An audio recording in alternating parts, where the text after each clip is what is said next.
தினம்தோறும் விளக்கேற்ற நல்ல எண்ணெய் இதயம் நல்லெண்ணெய். தற்போது வந்துள்ள அண்மைச் செய்தி.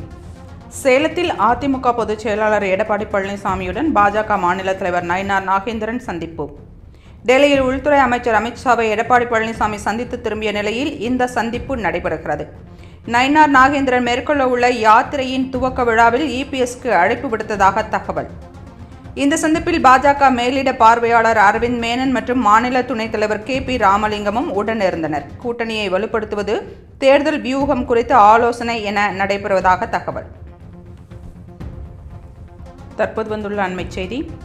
சேலத்தில் அதிமுக பொதுச் செயலாளர் எடப்பாடி பழனிசாமியுடன் பாஜக மாநில தலைவர் நயினார் நாகேந்திரன் சந்திப்பு. டெல்லியில் உள்துறை அமைச்சர் அமித்ஷாவை எடப்பாடி பழனிசாமி சந்தித்து திரும்பிய நிலையில் இந்த சந்திப்பு நடைபெறுகிறது. நயினார் நாகேந்திரன் மேற்கொள்ள உள்ள யாத்திரையின் துவக்க விழாவில் இபிஎஸ்க்கு அழைப்பு விடுத்ததாக தகவல். இந்த சந்திப்பில் பாஜக மேலிட பார்வையாளர் அரவிந்த் மேனன் மற்றும் மாநில துணைத் தலைவர் KP ராமலிங்கமும் உடனிருந்தனர். கூட்டணியை வலுப்படுத்துவது, தேர்தல் வியூகம் குறித்த ஆலோசனை என நடைபெறுவதாக தகவல். தற்போது வந்துள்ள அண்மைச் செய்தி.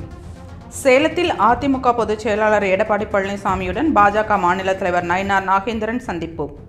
டெல்லியில் உள்துறை அமைச்சர் அமித்ஷாவை எடப்பாடி பழனிசாமி சந்தித்து திரும்பிய நிலையில் இந்த சந்திப்பு நடைபெறுகிறது.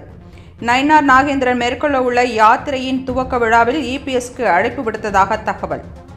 இந்த சந்திப்பில் பாஜக மேலிட பார்வையாளர் அரவிந்த் மேனன் மற்றும் மாநில துணைத் தலைவர் KP ராமலிங்கமும் உடனிருந்தனர். கூட்டணியை வலுப்படுத்துவது, தேர்தல் வியூகம் குறித்த ஆலோசனை என நடைபெறுவதாக தகவல்.